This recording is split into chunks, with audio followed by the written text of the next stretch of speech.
Saludamos en este momento a todos nuestros amables hermanos y hermanas en el Señor Jesucristo. Les estamos dando una muy cordial bienvenida en esta oportunidad a nuestra lección número 39, Los Bautistas a través de los siglos. La panorámica que estamos observando corresponde a un croquis o un pequeño mapa entre lo que es los Estados Unidos de Norteamérica, donde es el contenido principal, o mejor, el sitio donde encontramos el contenido principal de esta lección. Poco al norte de Nueva York y entre Boston y Nueva York, Rhode Island es la primera localidad con referencia a las iglesias del Señor Jesucristo o a las iglesias bautistas en América del Norte.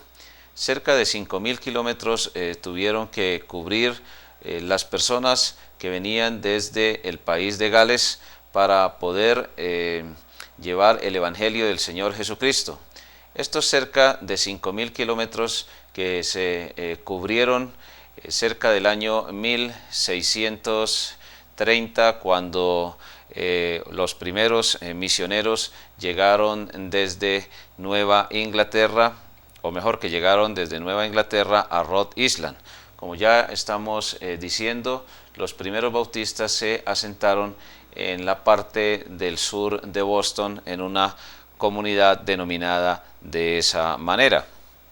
Y hemos empezado con esta panorámica porque de una manera muy importante y de una manera muy significativa tenemos que recordar que gracias a Dios y por su soberanía, pues los primeros hermanos que llegaron desde el país de Gales en Inglaterra hasta Rhode Island fueron los grandes precursores de la Iglesia del Señor Jesucristo aquí en nuestro continente americano. La panorámica que estamos observando nos demuestra a nosotros la gran magnitud de la empresa que tenían estos misioneros que llegaron por primera vez al continente americano. Les saludamos una vez más de una manera muy espiritual y de una manera muy regocijante al iniciar este capítulo número 39, porque es uno de los capítulos que se puede decir parte en dos. Es una gran coyuntura estudiar nuevamente el desarrollo de las iglesias del Señor Jesucristo a través de los siglos. Hemos llegado al siglo XVII, como lo acabamos de decir, y queremos encomendarnos a nuestro Señor, a nuestro Padre Celestial, para que Él nos ayude, en primer lugar, a poder centrarnos en su palabra, y en segundo lugar también a desarrollar a manera de testimonio y de ejemplo un estudio que nos sirva a nosotros para continuar adelante con la obra que el Señor realizó a través de estos primeros precursores que, aunque perseguidos, llegaron al territorio americano para continuar adelante con la obra del Señor. Oremos entonces a nuestro Padre Celestial. Señor amado, estamos agradecidos por esta maravillosa oportunidad que tú nos das de recordar el desarrollo de tu iglesia aquí en nuestro continente americano desde la parte norte. Gracias por esos hermanos que, a pesar de ser perseguidos y a pesar de llevar tantas dificultades y de soportar tantas aflicciones, tú les diste la fortaleza, la entereza, para que para la gloria tuya ellos pudieran, Señor, ser usados en el establecimiento de la iglesia tuya aquí en nuestro amado continente americano. Rogamos, Señor, por las necesidades de los hermanos, de las hermanas que nos acompañan. Pedimos para que más hermanos y hermanas se puedan añadir también a este seminario bíblico y que podamos también ser usados para extender tu palabra hacia los lugares donde tú lo tengas determinado. En Cristo Jesús. Amén. Observamos entonces una panorámica también de lo que es la gran civilización norteamericana y canadiense. No es algo simplemente casual observar cómo el progreso ha sido de gran magnitud de costa a costa, desde la costa oeste hasta la costa este, tanto en los Estados Unidos de Norteamérica como en la parte norte hasta llegar a Alaska e inclusive a los límites de México. Todo este desarrollo se puede decir pues ha tenido aproximadamente unos 3-4 siglos de gran magnitud, pero nunca se reconoce de una manera justa todo el esfuerzo que tuvieron que hacer esos grandes personajes, principalmente relacionados con la Iglesia del Señor Jesucristo. La cultura, la civilización norteamericana, por decirlo así, de esa manera, se originó desde las partes de Inglaterra, y principalmente toda la persecución que se dio religiosa en Inglaterra motivó a que miles de personas se embarcaran desde el país de Gales y llegaran a Norteamérica para empezar las iglesias del Señor Jesucristo. Esta imagen que estamos observando solamente nos permite refrescar un poco la memoria en cuanto a cómo ellos tuvieron que salvaguardar estos 5.000 kilómetros, pero de una manera bastante rudimentaria y de una forma en que solo la soberanía y el poder de Dios los podía ayudar a superar esas dificultades. Así que cuando la Iglesia de Cristo llegó a Norteamérica, pues es claro que ya en América Central y en América del Sur, pues habían llegado otros representantes, por ejemplo, de la religión católica romana. Nosotros sabemos que uno de los principales motivantes que llevó a Cristóbal Colón a abordar las 3 naves que llevarían aquí al continente americano, pues era precisamente la idea de la redondez de la tierra. La situación política, económica y militar en el continente europeo era bastante precaria, y la situación económica también. España estaba supremamente endeudada por sus guerras con Inglaterra. Inglaterra también tenía grandes crisis económicas, y todos los países que hoy conocemos como Francia, Alemania, Italia, pues estaban enfrentados de una o de otra manera, y la producción económica había avanzado tanto que se necesitaban nuevas rutas hacia la India, hacia el oriente. No habían neveras, por ejemplo, refrigeradores en esa época. Se necesitaban especias para poder preservar los alimentos. Y la India pues era uno de los mercados más importantes para todas estas naciones europeas. Buscando nuevas rutas hacia la India y teniendo en mente que la tierra no era como una especie de cubo donde se llegaba a cierto límite y se caía en un abismo, pues Cristóbal Colón emprendió una de las empresas conquistadoras más significativas en el contexto de la humanidad. Y tenemos que mencionarlo porque los primeros que llegaron a Centro y Suramérica con el catolicismo romano pues fueron precisamente los representantes de la monarquía española. En Isaías 40:22, sin más, la palabra de Dios, ya 600 años antes de Cristo aproximadamente, el profeta Isaías había registrado una realidad. Se puede decir que Cristóbal Colón y sus acompañantes querían como descubrir, entre comillas, el agua tibia. Pues la verdad es que la Biblia ya en Isaías 40:22 había cuestionado a la falsa ciencia de la época. Recordemos que siempre es necesario hacer claridad que la falsa ciencia supone muchas veces la verdad, y a veces acierta, a veces no. En el caso de la redondez de la Tierra, pues hasta 1492, repetimos, se creía que el planeta Tierra simplemente era como una especie de cubo, y que cuando se llegaba al extremo del cubo, pues los barcos y las naves caían en un profundo abismo. Sin embargo, la Biblia en Isaías 40:22 ya lo había registrado. Hablando del Señor, Él está sentado sobre el círculo de la tierra, el Señor de señores, Dios de dioses, cuyos moradores son como langostas, en cuanto al tamaño y en cuanto a la forma de desenvolverse. Él extiende los cielos como una cortina, los despliega como una tienda para morar. Así que la redondez de la tierra estaba plenamente certificada en la palabra de Dios. Otra cosa es que la falsa ciencia de la época no lo hubiera querido reconocer. Eso llevó definitivamente a que muchos personajes europeos encabezados por Cristóbal Colón pues emprendieran la famosa empresa de la conquista hacia América. Hay investigadores que afirman, por ejemplo, que los vikingos ya habían llegado a las partes más al norte, en el continente americano. Pero solamente eso nos sirve para demostrar que realmente los primeros que llegaron con la espada en una mano y supuestamente la enseñanza de la palabra de Dios en la otra, es decir, una pseudo evangelización, porque Jesús jamás evangelizó con una espada en la mano ni con un arma, porque las armas de Él son totalmente espirituales y dependen de su Santo Espíritu para convencer de pecado, de justicia y de juicio. Así que primero llegarían los católicos romanos, después llegarían algunos peregrinos en el año 1607. Esos peregrinos se conocen como los puritanos, congregacionalistas y algunos presbiterianos que llegaron también en esos primeros viajes. Pero cuando ya hablamos del año 1630 aproximadamente, es una fecha tentativa, puede ser un poco más, puede ser un poco menos, cuando empezaron a llegar creyentes verdaderos de la Iglesia del Señor Jesucristo.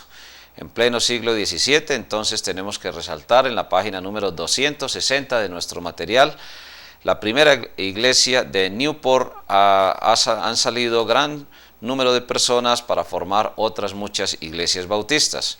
Esta iglesia, como se ha visto, fue establecida en 1638, un año antes del bautismo irregular de Roger Williams, que está allí explicado, y con todo esto no será propio decir que Juan Clark fue el fundador de las iglesias bautistas en América. Él fue solamente uno de los muchos que ayudaron a organizar estas iglesias.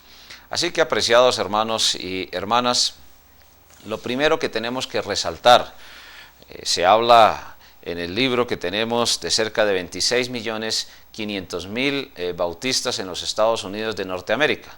Sabemos que esta cifra corresponde al año de 1976. Realmente la cifra se ha aumentado, sin embargo, es muy importante recordar que por el solo hecho de ser bautista no significa que una iglesia ya sea automáticamente de Cristo. Muchas iglesias que se autodenominan bautistas en muchos lugares, incluidos los Estados Unidos de Norteamérica, han abandonado los principios, se han separado de la sana doctrina, realizan una serie de prácticas totalmente ajenas a la palabra de Dios y ni siquiera reconocen en muchas ocasiones a Jesús como el Hijo de Dios y totalmente hombre. Solamente es una referencia para recordar que el número es secundario. Dios sí quiere que avancemos en número y en espiritualidad. Lógicamente, primero hay que avanzar en espiritualidad y luego en número, para luego sí entonces dar lugar a sembrar la palabra de Dios de una manera precisa, adecuada, de una manera que realmente traiga bendición a la vida del ser humano. Pero como el capítulo tiene toda una serie de referencias históricas que no vamos a repetir porque sencillamente ustedes las tienen allí, principalmente el cuestionamiento en el punto número 2 de cómo este personaje, Roger Williams, pues no tuvo nada que ver en la organización de las iglesias bautistas de América, y se presentan los hechos, se presentan las pruebas. Rhode Island, Massachusetts, Pensilvania, Virginia, Carolina del Sur fueron lugares en lo que hoy conocemos como esos estados donde ya anteriormente se habían organizado iglesias del Señor Jesucristo. El siglo XVII entonces es el siglo del establecimiento de la Iglesia de Cristo en América del Norte. De América del Norte pasaría a América del Sur, y nuestro reto como latinoamericanos es llevar adelante el verdadero Evangelio del Señor Jesucristo bajo la autoridad de una verdadera también Iglesia del Señor Jesús. Aquí sí es importante entonces hacer una aclaración, y para hacer esa aclaración necesitamos ir a una fracción del mapa mundi donde podamos representar desde los orígenes de la Iglesia del Señor Jesucristo y cómo esa Iglesia del Señor Jesucristo realmente llegó hasta el continente americano y realmente ha llegado hasta nosotros. Hemos visto que la Iglesia de Cristo empezó en las orillas del mar de Galilea y que Jesús llamó allí aparte a sus primeros 12 discípulos, uno Judas, que realmente era solamente miembro nominal, Pero los otros sí estaban siguiendo al Señor realmente de corazón, se habían arrepentido, habían creído. Toda la zona circundante de Jerusalén ocupó en los primeros 3 años del ministerio personal del Señor Jesucristo ese territorio para llevar adelante la evangelización y el establecimiento de la iglesia de Jerusalén. Ya sabemos entonces que de la iglesia de Jerusalén y un poco más al norte se establecería la iglesia de Antioquía.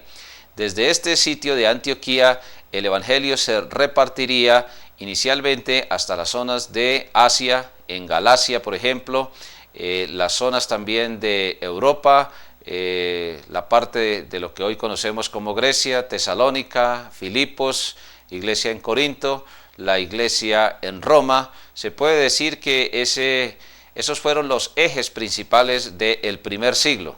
Ya a partir del segundo siglo se siguen estableciendo iglesias del Señor Jesucristo aquí en la parte de Asia y un poco más hacia el norte de Roma. Entonces encontramos también comunidades que se empiezan a formar de una manera radical, de una manera definitiva, como iglesias del Señor Jesucristo. Pero después del primer siglo, entonces, la iglesia de Cristo empieza a cambiar de nombre. Ya sabemos que los montanistas, por ejemplo, se ubicaron aquí en la parte de lo que se conoce como Frigia y un poco al norte de Roma, hacia Italia y Francia en el año 156, es decir, en el siglo II, se les denominó montanistas. Paralelamente, hacia Cartago se había establecido también el Evangelio del Señor Jesucristo en iglesias que ya hemos definido. Todo esto lo tenemos que decir y hacer referencia para poder llegar finalmente a Norteamérica. Ya se había cambiado, por ejemplo, el bautizo de los adultos creyentes y algunos niños empezaban a ser bautizados por las prácticas originadas desde la iglesia en Roma, desde una fracción de la iglesia en Roma que se dividió. Así que en el siglo II el término anabaptista empezó ya a ser usado. Se puede decir entonces que Tertuliano continuaría al norte de África desde los años 205 en adelante y Tertuliano sería un gran líder del Señor en esta zona. Donato, por ejemplo, ofició en lo que hoy se conoce como la ciudad de Túnez, pero que en esa época tenía el nombre de Cartago. Es decir, que ya en el siglo IV la iglesia de Cristo había pasado de ser montanistas, había pasado a ser tertulianistas, habían pasado a ser en algunas ocasiones anabaptistas por acá en la zona de Italia y donatistas aquí en la zona de África, siglo IV. A partir de este siglo también surge un nuevo apodo, un poco más al norte de Roma, los novacianos en el siglo III y en el siglo IV también hubo congregaciones que se denominaron novacianos, congregaciones que fueron perseguidas y se irían un poco más hacia el norte, hacia los Alpes e inclusive alcanzarían a llegar aquí hasta los límites con España en los Pirineos. Tenemos que hacer este resumen, esta síntesis para observar cómo el Evangelio llega hasta América del Norte. Los paulicianos entre los años 300 y 700 se establecen, por ejemplo, aquí también en la parte de Asia, surgen una serie de comunidades que se habían originado desde la parte de Asia Menor, un poco más hacia el norte, en la región que se conoce hoy como el país de Armenia, y que también lo estudiamos en detalle. En el sur de Francia, es decir, que estos paulicianos se lograron expandir un poco hacia Europa, y la Iglesia de Cristo entre los años 300 y 700 conserva este nombre de paulicianos tanto en la parte del Asia Menor como también en la parte del sur de Francia. Toda esta franja fue, se puede decir, evangelizada y ocupada a veces por predicadores itinerantes, a veces por iglesias del Señor Jesucristo establecidas. Entonces, entre los años 300 y 700, entre el siglo IV y el siglo VIII, el nombre que predominó fue paulicianos. Bordeando el siglo X, el siglo XI, un poco al sur de Francia, aquí también en los límites con Italia, pues surgen una serie de congregaciones lideradas por Pedro de Bruys y también se les llamaron petrobrusianos. Arnoldistas fue el siguiente grupo que se identificó y que también estaba en esta zona de límites entre Francia, Italia, Alemania y un poco más hacia el norte. Cuando los novacianos fueron perseguidos, entonces se les cambió de nombre y ellos, por los nuevos pastores que iban llegando, entonces se denominaron valdenses y ellos estaban también en estos valles de Francia e Italia. Cátaros o puritanos y albigenses en Francia fue otro de los apodos entre los siglos XII hasta el siglo número XV, en que ya estamos abordando cuando Cristóbal Colón emprende su peregrinar desde el puerto de Palos de Moguera aquí en Italia, atravesaría el Mediterráneo, el estrecho de Gibraltar y emprendería hacia el sur el recorrido para llegar al continente americano. Finalmente, estos albigenses, cátaros y anabaptistas que se habían dirigido un poco hacia el norte, hacia esta zona de Alemania, hacia la zona de Suiza, hacia la zona de Holanda, se les cambia el nombre y a partir del siglo XVI, a partir del año 1500, ya no se les llama más ni anabaptistas, ni se les llama más albigenses a estas comunidades, ni cátaros a algunos, ni valdenses, sino se les llama bautistas. Todo esto es un recuento para recordar también que desde aquí se había extendido, es decir, desde Jerusalén se había extendido el evangelio, como ya lo hemos demostrado, desde el primer siglo y pasando en su permanencia hasta las islas de lo que se conoce como la Gran Bretaña. Posiblemente hubieran podido dar la vuelta por el estrecho de Gibraltar y llegar aquí hasta la nación inglesa. Repetimos, una de las posibles rutas pudo ser atravesar el estrecho de Gibraltar y llegar hasta las islas de la Gran Bretaña desde el primer siglo. Este canal que aparece aquí, el Canal de la Mancha, fue de mucha importancia porque separó culturalmente y en muchas ocasiones políticamente al continente europeo de la Gran Bretaña. Ya dijimos que en línea recta, lo demostramos en lecciones anteriores, que hay aproximadamente unos 2000 kilómetros entre la ciudad de Jerusalén y la Gran Bretaña. De hecho, dando la vuelta por el estrecho de Gibraltar sería mucho más fácil llegar navegando y no se sobrepasarían los 3000 kilómetros. De aquí, desde el país de Gales, entonces se hace un recorrido de aproximadamente lo que mencionamos al principio hasta el sitio denominado Rhode Island. Allí en el sitio de Rhode Island, como decíamos, 5000 kilómetros aproximadamente es la distancia que recorrieron estos primeros peregrinos. Ya vimos que los primeros fueron una especie de congregacionalistas y presbiterianos que venían desde Inglaterra y que empezaron a embarcarse paulatinamente cerca de 200 años después de que Cristóbal Colón hubiera pisado los territorios del continente americano. Estos cerca de 5000 kilómetros que hemos representado aquí es el espacio que tuvieron que recorrer estos primeros peregrinos. De hecho, los primeros venían perseguidos, a veces por el catolicismo romano, a veces venían perseguidos por la religión que estuviera dominando en el Estado inglés. A veces dominaron principalmente los anglicanos. Los anglicanos persiguieron a los presbiterianos, persiguieron a los cátaros y perseguían también a la Iglesia de Cristo. Como no se permitía el desplazamiento en grandes masas de población, sino solamente en pequeñas embarcaciones, pues sencillamente lo que notamos aquí es que dentro de esos grupos iban también perseguidos de la Iglesia del Señor Jesucristo, como el personaje que mencionamos, el hermano Clark, quien establecería la primera iglesia bautista en la zona de Rhode Island al sur de Boston. Así que lo que notamos es que hacia el sur del continente africano el evangelio no se expandió. Vemos que solamente se quedó aquí en la parte norte del continente africano y hacia el sur no se expandió. Esta línea de expansión de la palabra de Dios, perdónenme la redundancia, no se desarrolló. Es decir, las iglesias, muchas de ellas duraron 100, 200 años, algunos grupos de congregaciones, pero se extinguieron.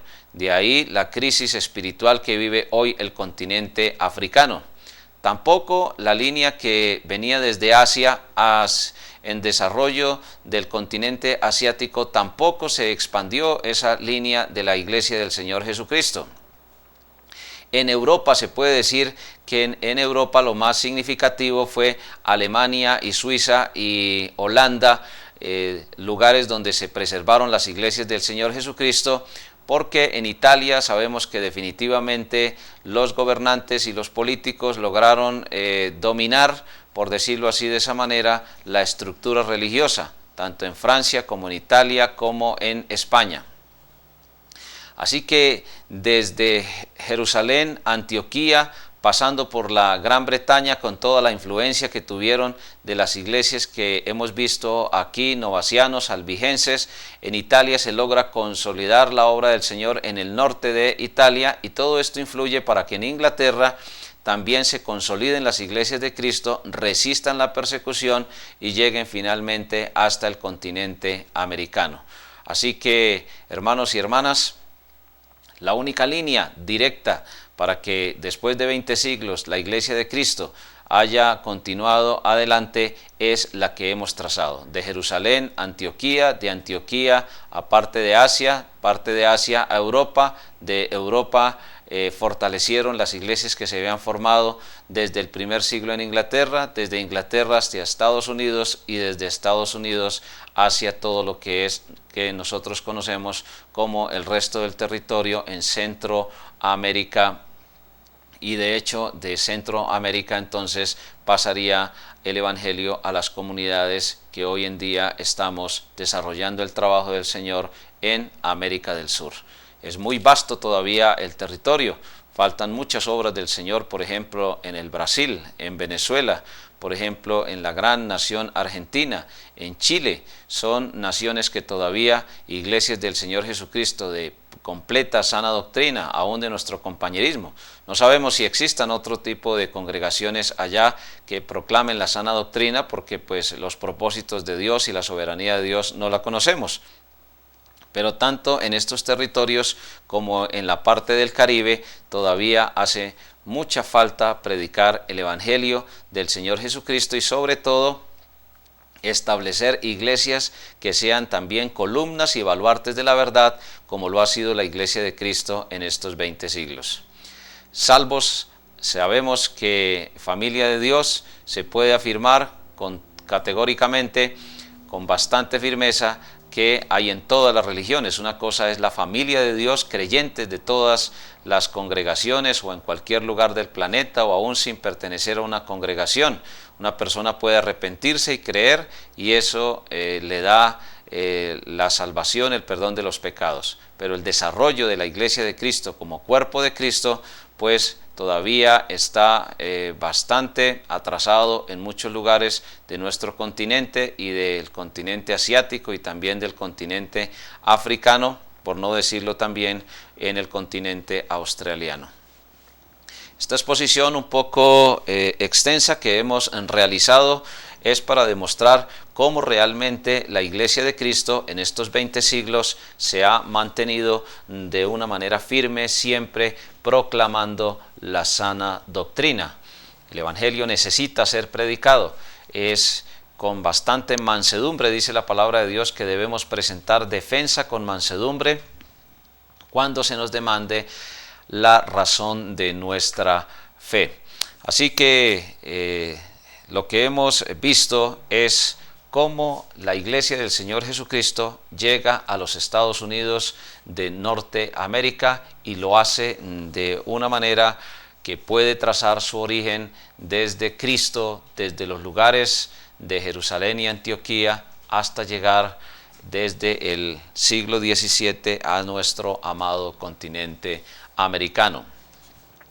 las conclusiones que presenta el estudio los bautistas a través de los siglos, pues nos demuestran a nosotros cómo Dios ha usado la persecución principalmente de los gobiernos humanos para extender su reino. No siempre ha sido de esa manera, a veces ha sido solamente el celo misionero de las iglesias, el cuidado de las almas, el amor por las almas, lo que ha llevado a que las iglesias desarrollen el trabajo misionero. Pero solamente queremos expresar nuestros más altos sentimientos de gratitud al Señor por esas personas que una vez siendo perseguidas en el país de Gales, en Inglaterra, y particularmente estos hermanos que se mencionan acá, pues finalmente llegaran a reconocer que era una bendición de Dios ser perseguido para poder llegar al Evangelio del Señor Jesucristo, o poder llegar mejor con ese Evangelio del Señor Jesucristo a nuestro territorio, a nuestro continente americano. Estamos agradecidos con el Señor que nos haya permitido realizar este resumen de cómo el Evangelio del Señor Jesús a través de la Iglesia del Señor Jesucristo en el siglo XVII llega a nuestro continente americano. Hasta una próxima oportunidad, hasta nuestra próxima lección, y que el Señor nos siga bendiciendo a todos de una manera grande, rica y abundante.